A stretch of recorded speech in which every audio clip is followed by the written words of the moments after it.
Tapi kalau sebahagian sudah kita pindahkan ke investasi akhirat, ada namanya zakat, ada namanya sedekah, ada namanya infak, ada namanya memelihara anak yatim, ada membuat rumah tahfiz, ada merenovasi rumah ibadah.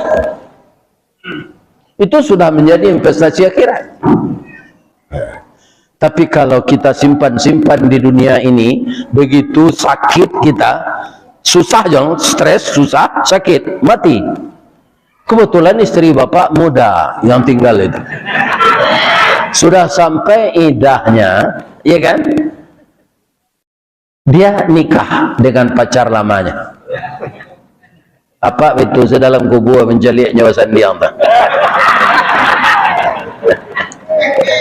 Oleh balaki ini dan balik, ya kan? Nah, rumah kita, harta kita dinikmati oleh mantan istri kita itu dengan suami barunya.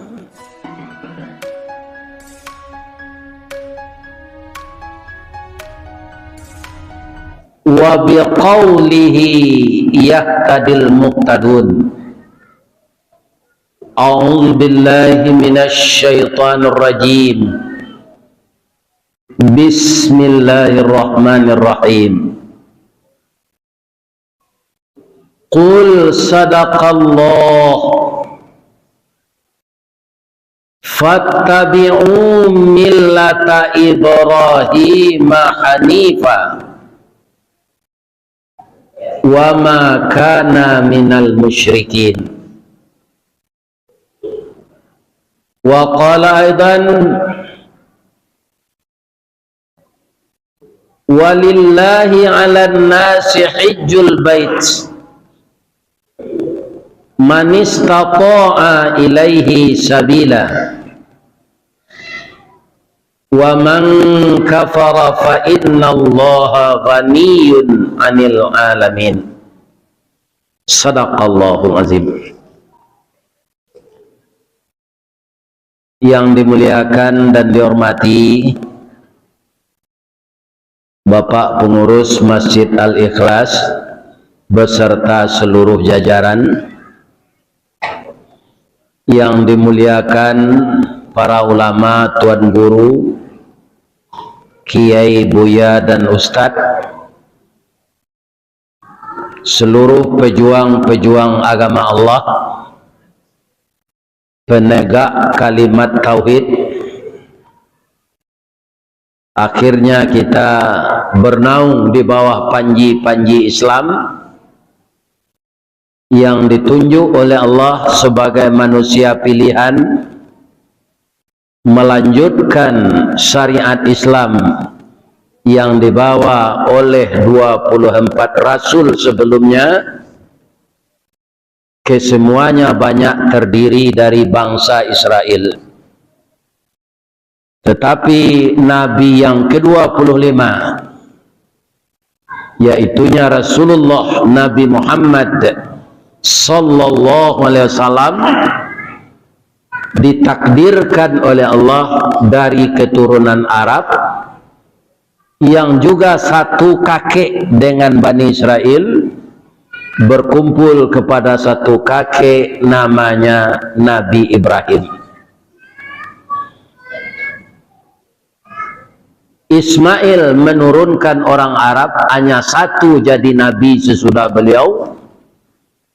Ishak menurunkan orang Bani Israel sampai kepada Nabi Isa yang ke-24, itu disebut keturunan Israel.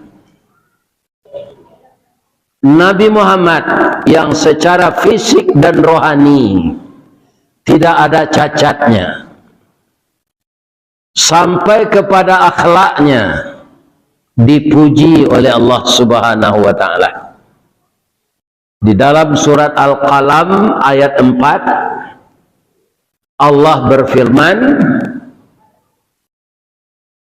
innaka la'ala khuluqin azim, sesungguhnya engkau ya Muhammad mempunyai budi pekerti yang agung.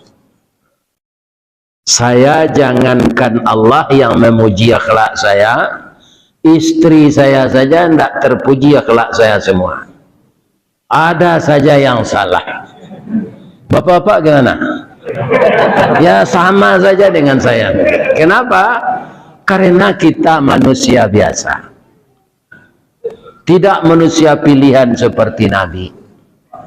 Namun dengan kita mematuhi sunnahnya, mengikuti langkahnya, bersalawat kepadanya, semoga kita sepayung dengannya di dalam surga nanti. Amin ya rabbal alamin. Setelah kita bersyukur kepada Allah dan bersalawat kepada Nabi, kita saling mendoakan, Allahumma firlil mu'minina wal mu'minat wal muslimina wal muslimat al ahya minhum wal amwat.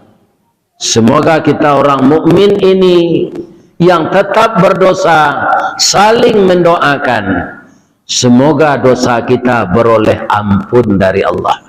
Amin ya rabbal alamin. Bapak-bapak, ibu-ibu yang hadir, anakku remaja sehat semua? Jadi berapapun sehatnya kita, prima. Saya alhamdulillah karena sehat menurut orang kesehatan, itu sudah 109 kali darah saya diambil. Jadi saya pendonor. Tapi itu tidak menjamin saya tidak mati. Walaupun sehat. Nah, tapi sekarang tidak boleh lagi. Sudah cukup itu Pak Ustadz, 109 kali menyumbangkan darah karena usianya sudah 70 tahun, tidak baik untuk kesehatan lagi. Nah, kalau begitu kan tidak lama teroleh. Ya kan? Ini, maka kematian itu akan datang kepada kita semua. Apakah kita perlu takut? Tidak perlu takut. Karena kematian, kalau kita mematuhi aturan Nabi, mematuhi aturan Rasulullah dalam hidup ini, konsep hidup kita ati Allah wa ati'ur Rasul, malaikat akan datang menjemput kita dengan membaca salam. Maka kematian yang seperti itu disebut husnul khatimah. Benarkah itu? Allah berfirman dalam Al-Quran, wa ittatawaffal malaikatu thayyibin, ketika malaikat menjemput orang baik-baik akan meninggal dunia, yaquluna, berkata mereka, salamun alaikum udkhulul jannah bima kuntum ta'malun. Yang mencabut roh itu malaikat apa, Bu? Israel. Gelarnya apa? Malaikat maut. Tapi kalau di Bukit Tinggi itu itu namanya Kalimawi. Ya kan? Berasal dari kata-kata kala. Kala itu kan bisa. Jadi kala yang mematikan. Ini orang-orang kita ini pandai aja mengubah-ubah nama apa. Itu orang tua-tua dulu. Ternyata malaikat maut itu didampingi oleh beberapa malaikat. Di mana kita tahu dari kalimat ayat yang diturunkan Allah itu, yaquluna, berkata mereka. Jadi kalau mereka itu tidak sendiri, itu jamak. Malaikat yang lain yang datang itu siapa namanya? Tidak ada namanya secara rinci, disebut saja malaikat rahmat. Diucapkan oleh malaikat rahmat itu bersama-sama, salamun alaikum udkhulul jannah bima kuntum ta'malun, masuklah engkau ke dalam surga, bahwa engkau mendapatkan ini karena amal-amalmu dan ridha Allah.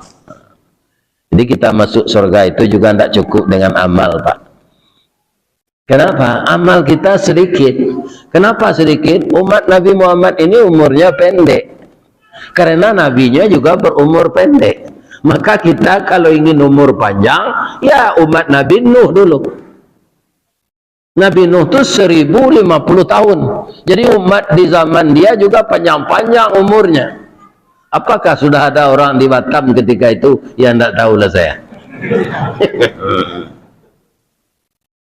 Jadi umur kita ini kalau akan bertambah dari 63 tahun, itu tambahnya tidak akan banyak. Tidak bisa itu 63 kali 2.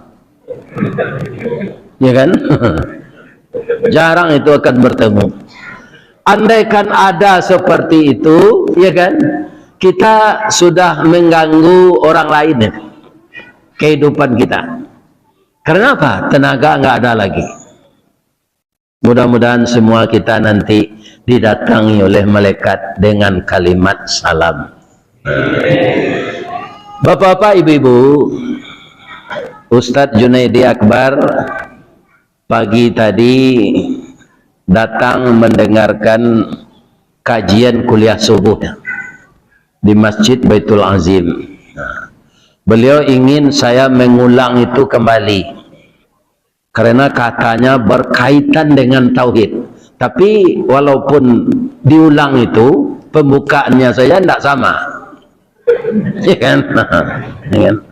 Kalau kita memang ingin tauhid kita ini tepat, tidak meleset, siapa yang akan kita tiru? Di dalam surat Ali Imran tadi kan diturunkan kepada Nabi Muhammad itu.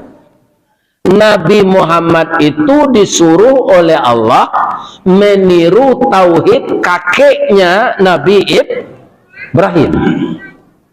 Pertama ayat tadi berbunyi qul sadaqallah. Katakanlah ya Muhammad, yang datang dari Allah itu benar.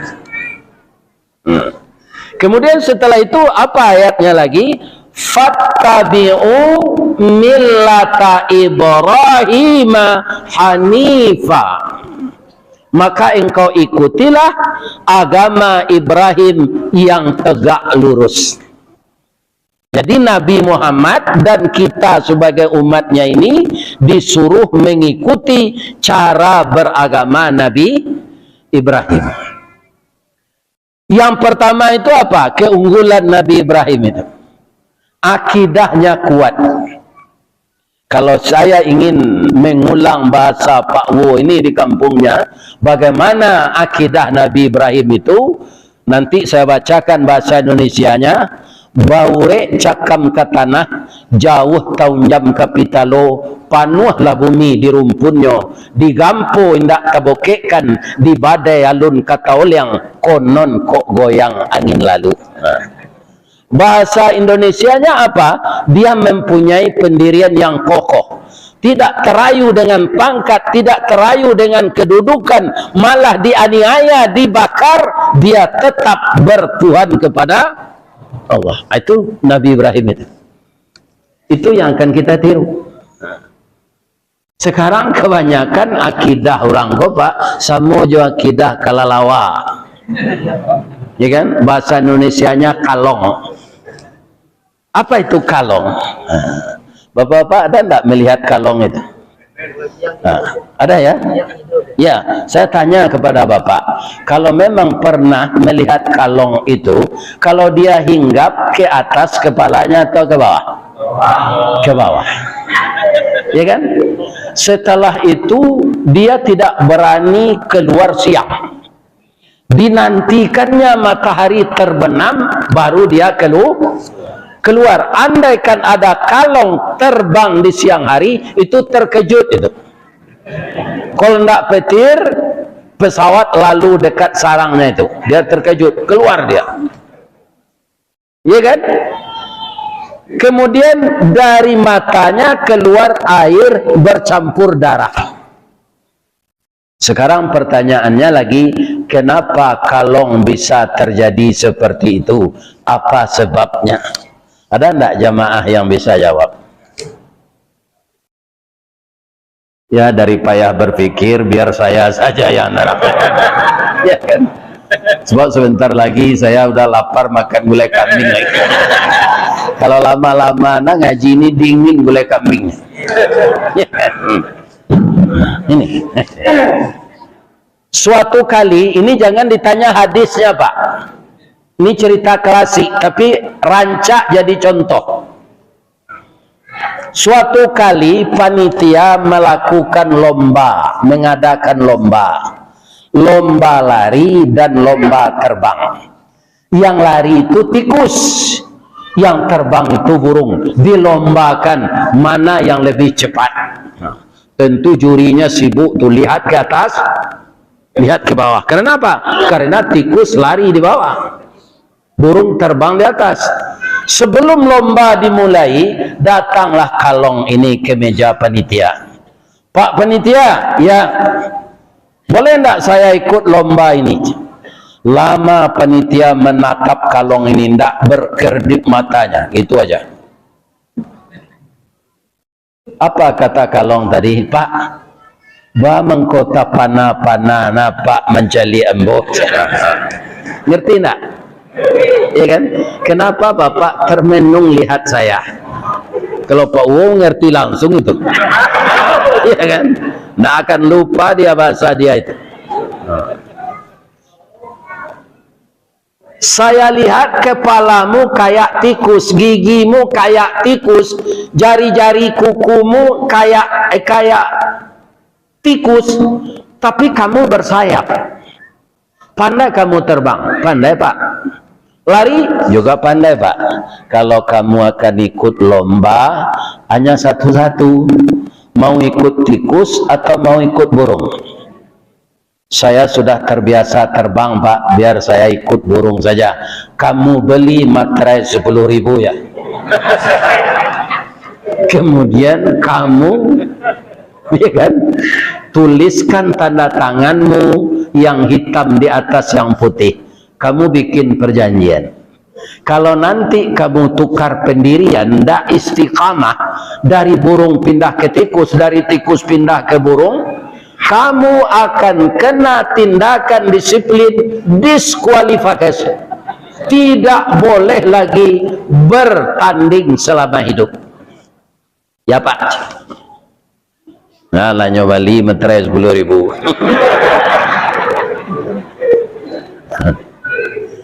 Sudah dibubuhkan tangga tangannya di atas kertas putih itu.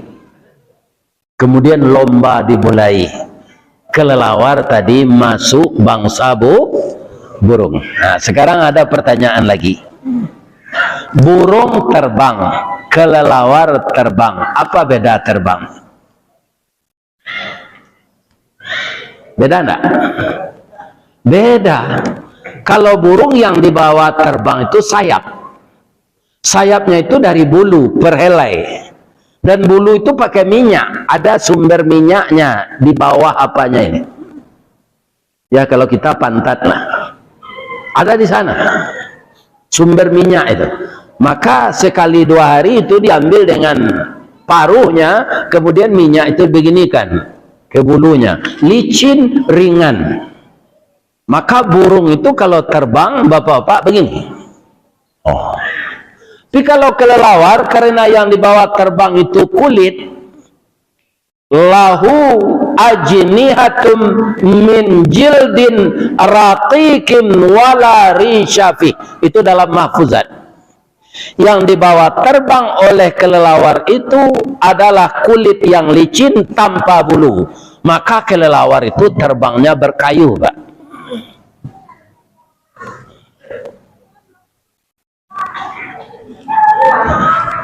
Dulu dijadikan nih gerakan senam, ya kan? Mengepak sayap, 1, 2, 1, 2. Senam porpi namanya, saya mesti ingat. Karena kelelawar itu terbangnya kayak gitu, maka terhalanglah burung. Akhirnya tikus menang. Melihat tikus menang, kelelawar ini tukar pendirian lagi. Nggak ingat materai 10.000 tadi. Karena yang dikejarnya materi. Nggak istiqamah lagi. Dia pindah ke bawah, lari bersama tikus. Oleh tikus diterima saja. Karena tidak ada yang menghalangi di atas lagi, maka burung tadi cepat terbangnya lagi. Kalah pula tikus. Batu kalau pengana kelalawa kembali. Nyo pakai pantun Datuk Dalu.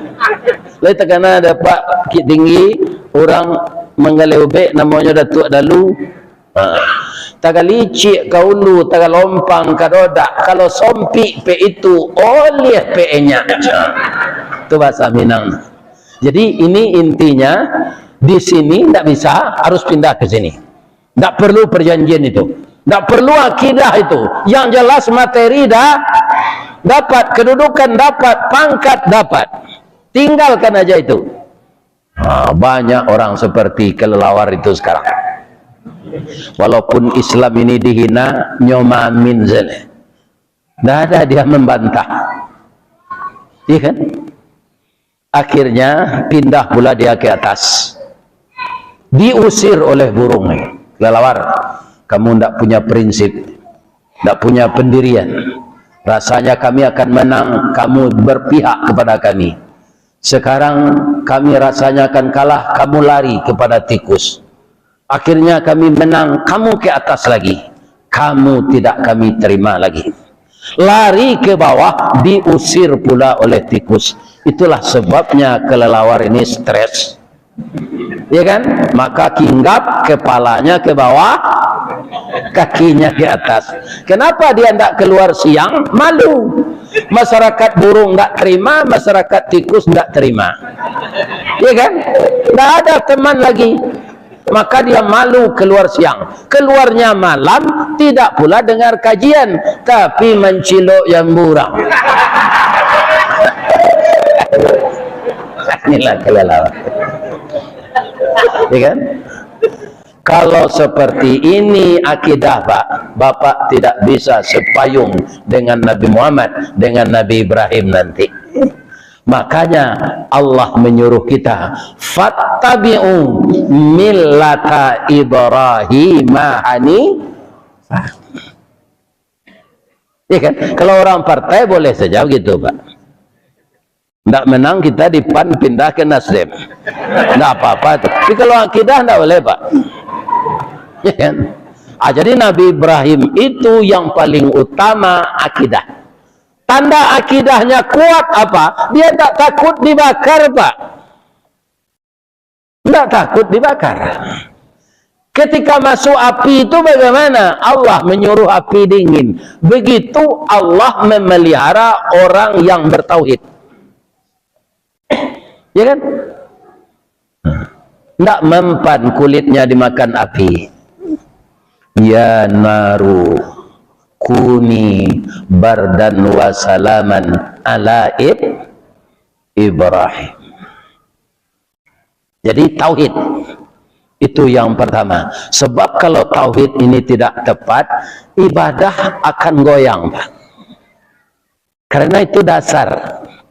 Seperti rumah itu pondasi, jangan itu goyang, harus kokoh.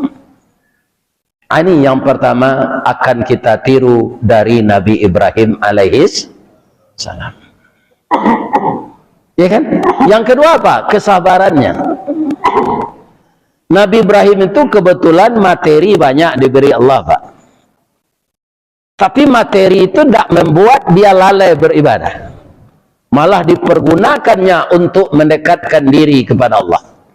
Setiap hari Nabi Ibrahim itu Pak, tidak tenang kalau tidak ada menjamu orang makan. Coba bayangkan. Jadi jamaah pengurus Masjid Ikhlas ini meniru Nabi Ibrahim. Kadang adanya Ustaz datang dari Padang nyobantai kambing. Ya kan? Waduh, ya kan? Ini. Jadi Nabi Ibrahim itu tidak tenang batinnya kalau tidak menjamu orang makan. Ya kan? Setiap hari begitu. Hari raya korban, dia berkorban 100 ekor sapi. Sendiri itu dan keluarganya. Itu. Jadi dia menganggap kekayaan ini hanya sebentar di dunia untuk membawa kekayaan ini ke akhirat. Sebelum kita mati dibagi untuk jalan Allah. Kalau yang di bank, Pak, deposito emas batangan yang Bapak simpan di brankas bank yang dari besi itu, semuanya itu akan tinggal kalau kita meninggal, Pak. Tapi kalau sebahagian sudah kita pindahkan ke investasi akhirat, ada namanya zakat, ada namanya sedekah, ada namanya infak, ada namanya memelihara anak yatim, ada membuat rumah tahfiz, ada merenovasi rumah ibadah. Itu sudah menjadi investasi akhirat.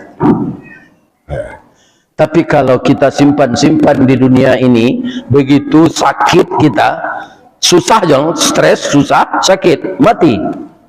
Kebetulan istri Bapak muda yang tinggal itu. Sudah sampai idahnya, ya kan? Dia nikah dengan pacar lamanya.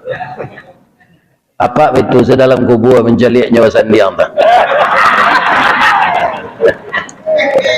Oleh balaki ini dan balik, ya kan? Nah, rumah kita, harta kita dinikmati oleh mantan istri kita itu dengan suami barunya. Jadi sebelum meninggal kita bagilah harta ini untuk jalan Allah. Tiru Nabi Ibrahim, jangan kikir. Ada enggak yang dari Pariaman, orang Sumatera Barat? Ada. Ambolah ambau tanyuan ke orang Pariaman kau, Pak. Apa ciri orang kikir tu, George? Hari hujan payungnya kapit. Tak kajau ndanya iki. Kok kemakan gulai ayamnya dah biar ayam sakit. Akhirnya nyusi ada bini lalu dia saji. Apa artinya itu? Orang kikir itu, iya kan? Jangankan kepada orang lain, kepada dirinya juga kikir. Itu orang kikir. Allah sangat marah itu. Nah. Ada lagi orang kikir, kata Nabi, dibaca nama Nabi, dia tidak mau berselawat. Itu orang kikir juga. Untuk apa harta dunia ini dikikirkan? Karena apa? Karena semuanya itu adalah akan tertinggal di dunia kalau kita meninggal. Ya kan? Nah, jadi kalau ada kotak-kotak infak di masjid ini, saya di mana saja mengundang orang ngaji, Pak. Tidak ada tertulis di kotak itu infak. Apa bedanya dengan sedekah, Pak? Kalau sedekah bisa ditukar dengan senyum. Sudah berapa Bapak tadi senyum? Itu sudah sedekah. Ya kan? Nabi yang mengatakan, bukan saya. Qala Rasulullah sallallahu alaihi wasallam, tabassumuka fi wajhi akhika lakas sedekah. Kalau engkau tersenyum melihat wajah saudaramu, itu sedekah.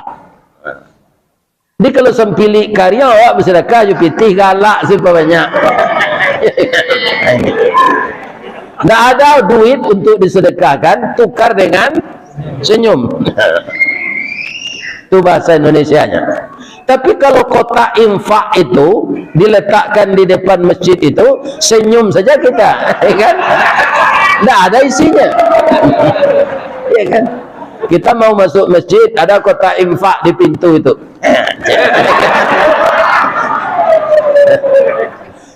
Berkepanjangan kita masuk, tidak ada isinya. Kenapa?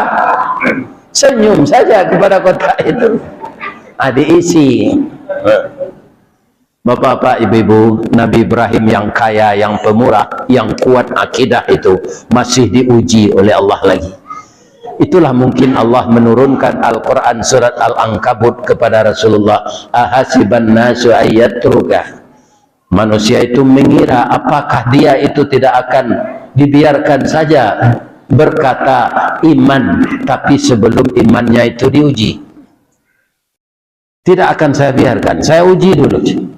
Apa ujian untuk Nabi Ibrahim yang kuat akidah, yang pemurah itu, Pak? Sudah bertahun-tahun menikah, belum mendapatkan keturunan. Orang Minang menyebut istri yang tidak bisa beranak ini mandu. Bahasa Indonesianya mandul. Kalau orang bekerja, penjaga pekerjaan itu bahasa Inggrisnya supervisor, itu bahasa Minangnya mandor, bahasa Indonesianya mandor.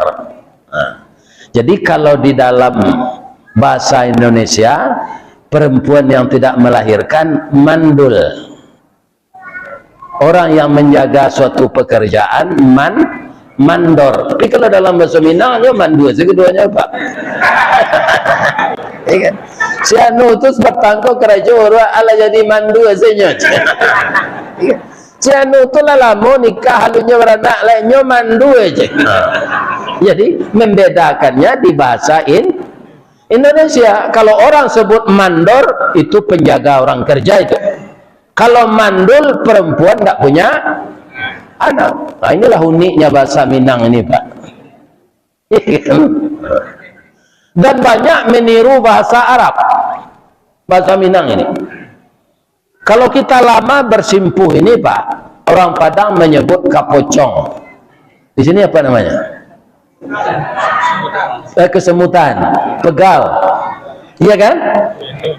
Kalau orang Arab itu kafir dam. Kafir tertutup, dam darah. Jadi lama kita melipat kaki ini tertutup darah ke bawah. Kafir tertutup. Jadi orang kafir, orang tertutup pintu hatinya. Nah, kafir dam kata orang Arab. Hanya tiru saja orang Minang. Baka kipak kafiradan je. Dia jadikan saja bahasa Minang, bahasa Arab itu. Kafir dam kata orang Arab, kata orang Bukit Tinggi kafiradan. Di bahasa Bukit Tinggi ini banyak juga dari bahasa Arab. Ada satu lagi ya. Kalau kita pergi haji kan ada pemeriksaan. Bertemu dalam tas kita oleh orang bea cukai itu makanan. Ini apa ini? Makulat. Makulat itu makanan. Makulat. Akarnya akala yakulu mak. Adi jadi menang oleh orang Tinggi. Kalau dia menonton TV malam minum kopi, apa katanya kepada istrinya? Bu, anang kadi kulit, Bu. Jadi itu berasal dari makulat. Iya kan? Kulit. Dijadikan bahasa Indonesia kuliner. Itu dari bahasa Arab. Ya kan? Nah, Bapak-bapak, ibu-ibu, suatu kali termenunglah Nabi Ibrahim itu. Ditanya oleh istrinya Ibu Sarah, Bang, kenapa Abang terlalu termenung-menung ini? Apa yang terjadi dalam diri Abang? Ada enggak yang sakit? Saya sehat, Adinda. Tapi umur kita, saya sudah lebih 100 tahun, juga belum dapat anak kita ini. Ini yang saya pikirkan. Saya ingin anak saya dapat anak jadi rasul seperti saya. Ibu Sarah ini pula yang termenung lagi.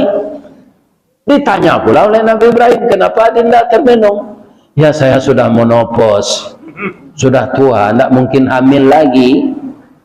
Ini menurut logika. Tapi kalau saya lihat laki-laki yang sehat, walaupun umurnya udah tua, dia beristri dengan yang muda, dapat anak dia. Biarlah saya korban untuk abang. Korban apa kata Nabi Ibrahim? Korban perasaan, Bang. Saya izinkan abang lagi. Kalau teluk ribu meniru tu. Itu kan. Kalau abang malu lamar, saya yang nolong, kata istrinya. Siapa itu? Perempuan taat dari Mesir. Abang mungkin lupa, saya enggak. Dia dulu anak angkat kita.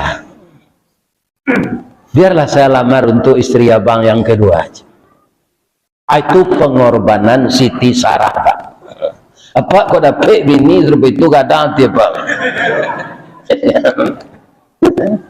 Diizinkannya beristri lagi, sedangkan tidak diizinkan beristri lagi. Ya kan? Kenapa? Karena memang boleh laki-laki itu beristri lebih dari Satu, ada ayatnya, ada. Fankihu ma qabalakum minan nisa. Simak ini, matna, tidak ada satu Pak. Satu itu alternatif terakhir. Matna, berapa itu? 2, wa thulasa 3, wa ruba 4. Bapak jangan ketawa dulu, ayat itu belum selesai saya baca. Wa in khiftum alla ta'dilu fawahidah. Jika engkau khawatir tidak akan adil, satu saja. Saya ini yang saya pakai Pak. Saya enggak mampu adil itu. Iya kan? Rasanya ya untuk berumah tangga itu beristri 2 akan adil, akan payah itu Pak. Lebih-lebih istri nomor 2 ini muda dan cantik lagi. Awak kacau sekali 6 bulan tu kalau tinggal ya. Apa adil? Ya kan? Ya kan?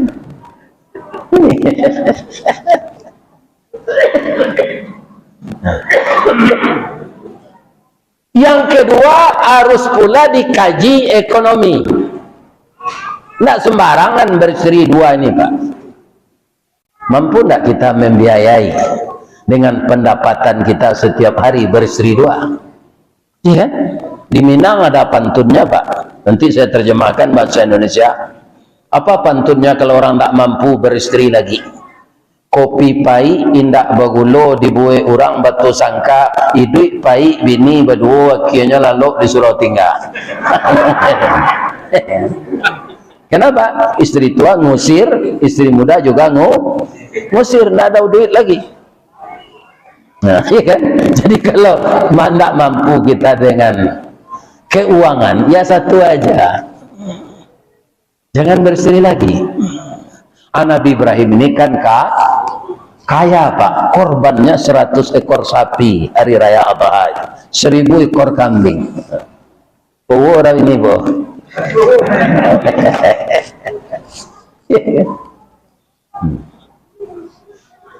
Kemudian Nabi Ibrahim setelah menikah lagi, beliau memohon kepada Allah, melanjutkan doa-doanya yang lalu.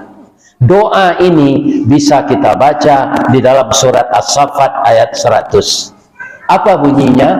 Rabbi habli minas salihin. Berilah saya anak yang saleh ya Allah. Jadi kalau kita berdoa, mintalah anak yang saleh. Walaupun kita sudah tua sekarang Pak, anak-anak kita kan ada. Mohon kepada Allah anak kita yang telah dewasa itu, kita mohon juga, jadikanlah anak saya ini anak saleh ya Allah. Allah itu suka bapak-bapak kalau kita merengek-rengek kepadanya. Karena apa? Tidak ada yang pernah kurang yang akan diberikan Allah itu kalau ada takdirnya untuk kita. Perbendaharaan Allah itu tidak pernah kurang. Wala ya'uduhu ifzuhuma wa huwal aliyul. Memelihara langit dan bumi dan segala isinya ini, dia tidak merasa letih. Kenapa? Wa huwal aliyul azim. Dia maha tinggi dan maha besar. Apalagi memberikan seorang putra. Tapi mintalah anak yang saleh. Kalau anak bapak jadi wali kota, dia saleh, dia pasti kaum muslimin akan membangun negerinya ini dengan jujur. Tidak akan korupsi.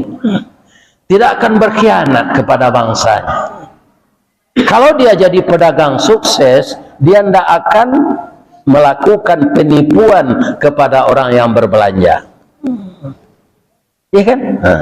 Kalau dia menjadi ustadz, dia tidak akan menawar honor. Ada ustadz ini Pak, kalau saya diundang ngaji ke sana, berapa honornya? Itu salah itu. Kalau ada yang jadi ustadz, ada yang seperti itu, ubahlah perangainya. Nanti nyokrate deh melekat. Jangan ditanya itu. Ya. Ini gunanya orang saleh. Dia mengharap ridha Allah. Bapak-bapak dan ibu-ibu kaum muslimin yang terhormat, lahirlah anak setahun sesudah itu dikasih nama Ismail. Dikabarkan kepada istri tua, menangis istri tua ini. Suami sudah dapat anak tapi tidak dari rahim kita. Maka Allah Maha tahu, Pak. Disuruh Nabi Ibrahim ini membawa pindah istri mudanya ini ke Mekah. Yang ketika itu belum ada manusia banyak seperti sekarang. Menangislah Siti Hajar tiba di sana. Belum lama di sana suami kembali ke Palestina untuk berdakwah. Bang, abang kembali ke Palestina ini mau berdakwah atau melihat kakak? Yang pertama sekali saya berdakwah karena saya Rasul.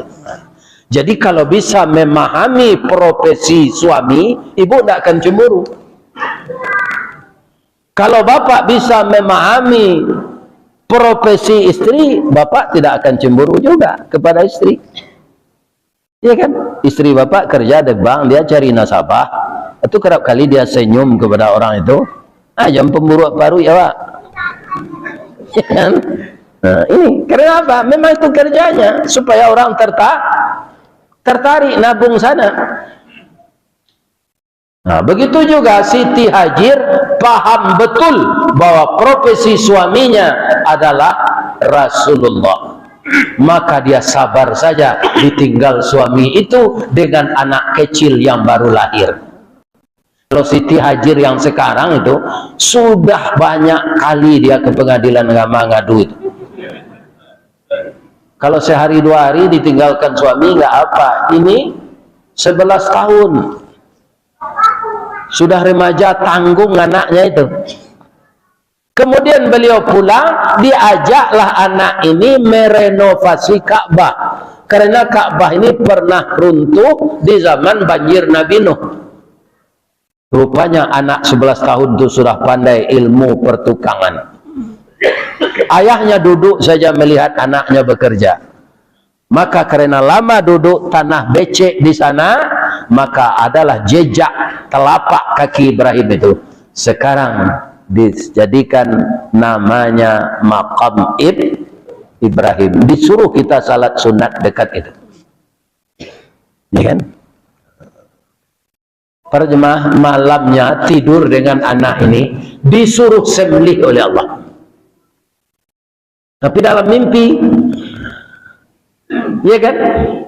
Jadi kalau kita mimpi, Pak, jangan dilakukan pula. Mimpi yang benar itu hanya mimpi Nabi. Kalau orang suka beli lotre buntut, Pak, itu mimpinya itu aja tiap malam tuh. Nah, itu aja.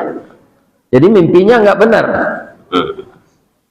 Nah, kalau mimpi Nabi ini ada benarnya. Malah ada Nabi yang pandai menakwilkan mimpi. Nabi apa? Nabi Yakub dan Nabi Yusuf. Yusuf yang sekarang ada pula yang pandai menakwilkan tabir mimpi ini. Kalau mimpi gigi copot bagaimana itu Pak? Itu tanda akan kematian.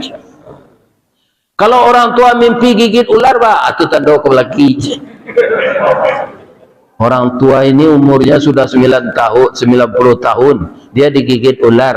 Apakah dia benar akan bersuami lagi? Sedang sekuli adalah kandu, ya kan? Uban lah batabu, gigi adalah gugu, pencalian adalah kabu, nanti makan bubu, sesudah itu masuk ini, tak mungkin dia bersuami lagi. Malam kedua berulang mimpi lagi, disampaikan kepada istriku sayang, ya bang, sudah 3 malam saya mimpi ini. Apa? Disuruh nyembelih anak kita. Bagaimana pendapatmu? Mungkin mimpi ini bunga tidur bang, lihatlah dulu. Dibenarkan pula istri ini. Karena apa? Memang istri itu adalah mitra kita dalam berumah tangga. Dia bukan pembantu Pak, istri itu mitra bapak. Iya kan? Kalau bapak ada kesulitan, minta pendapat istri, dia akan bisa mencarikan solusinya. Itulah istri. Makanya dia dari tulang rusuk. Kalau dia dari tulang punggung, itu di belakang. Kalau tulang dada, dia akan mendahului kita. Maka Allah sangat adil, dijadikanlah dia dari tulang rusuk. tapi ada juga lemahnya. Apa? Tulang rusuk itu bengkok, Pak. Coba Bapak kasihkan uang Bapak ke istri itu, dibeginikan saja semuanya. Karena dia dari tulang rusuk bengkok. Meraihnya itu ke dalam.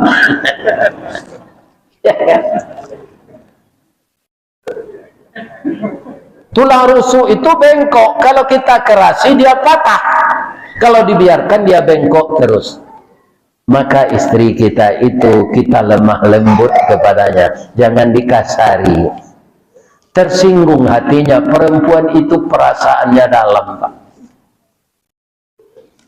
Ya kan? Dibenarkan oleh Nabi Ibrahim. Ya, kita lihat dulu. Jadi senang hati Siti Hajir ini. Malam besok berulang lagi. Ya kan? Apa kata Siti Hajir? Bang, hati-hatilah bang menyampaikan kepada anak kita, umurnya baru 11 tahun, karena lehernya yang akan dipotong. Dicarilah kalimat yang indah oleh Nabi Ibrahim. Susunan kalimat yang indah itu diturunkan oleh Allah menjadi ayat Al-Quran. Apa kata Nabi Ibrahim kepada anaknya? Falamma balagha ma'ahu sa'ya. Tatkala telah sampai umur anaknya, pandai dia berusaha. Qala, berkata ayahnya, ya bunayya, wahai anak buah hati ayah. Kalau bahasa Sumatera Baratnya, Pak, oh nak kanduang sibiran tulang, buah hati limpo bakuruang, talinye labuhan cinto, bintang sumarak perhatian, talu ancu danau baguluang, pasti menjadi persimbangan. Apa sebenarnya bahasa Indonesianya itu? Oh anak buah hatiku, darah yang mengalir di dalam tubuhmu adalah darah kuna. Kulitmu juga berasal dari kulitku. Rambutmu yang hitam sama dengan rambut saya ketika muda dulu. Semua batang tubuh engkau itu bahagian dari tubuhmu, nak. Dan bahagian dari tubuhku sama, nak. Tapi sekarang Allah memerintahkan di dalam mimpi, nak. Apa mimpi ayah? Ani azbahuka, rasanya saya disuruh menyembelih engkau. Fanzur maza tara, bagaimana pendapatmu, nak? Kalau anak kita digitukan sekarang gimana kira-kira? Nah, hari Idul Adha ini saya bermimpi seperti Nabi Ibrahim, kamu yang akan disembelih karena kamu yang gemuk dan kamu yang ganteng. Ya nak, ayah sembelih ya. Mungkin anak ini tidak akan marah kepada kita. Andaikan itu anak saya, ya kan? Apa katanya? Ya, ayah akan gemuk juga. Umur ayah udah 70 tahun ya. Udah pantas mati juga. Kalau ayah saja disembelih gimana?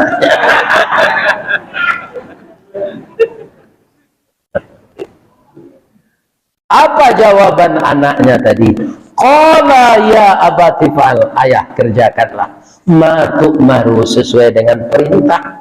Satajiduni insyaallah minas sabirin, ayah akan mendapati saya sabar menerima ini. Falamma aslama wa tallahu lil jabin, ketika keduanya sudah berserah diri, anak mau disembelih, ayah sudah bulat tekadnya untuk menyembelih, sudah izin dari istri. Begitu pisau akan dicecahkan di lehernya, wa nadainahu ayya Ibrahim, kami menyeru Ibrahim. Qad saddaqtar ru'ya inna kadzalika najzil muhsinin, sungguh engkau mau mengerjakan perintah saya yang dalam mimpi. Saya sudah tahu Ibrahim, engkau lebih cinta kepada saya daripada cinta kepada anakmu. Inna hadza lahuwal balaul mubin, yang saya perintahkan ini hanya cobaan, tidak sebenarnya. Jadi bagaimana lagi Allah? Wa fadainahu bidzibhin azim, saya tebus anakmu ini dengan kibas besar. Ini datangkanlah kambing dari surga, Pak. Tidak sembarang kambing. Kamu yo kambing yang tidak biak ini. Alhamdulillah. Iya kan? Untung saja ditukar dengan, kalau enggak terpaksa kita nyembelih anak setiap tahun. Ini akan jadi masalah terus ini. Untung ditukar dengan kibas. Wa tarakna alaihi fil akhirin. Kami tinggalkan kisah ini untuk orang-orang yang mau membaca. Salamun ala Ibrahim. Selamatlah Ibrahim. Inna kadzalika najzil muhsinin. Sesungguhnya inilah pembalasan bagi orang yang berbuat baik. Innahu min ibadinal mu'minin. Sesungguhnya Ibrahim itu hamba kami yang benar-benar beriman. Inilah bapak-bapak kisah-kisah yang berkaitan dengan ilmu tauhid. Kalau tauhid itu telah mantap Pak, kalau Allah yang meminta, tidak ada manusia ini yang berat melakukan. Makanya tauhid ini kita terus pertahankan, kita perbaharui. Caranya bagaimana? Minta tolong kepada Allah.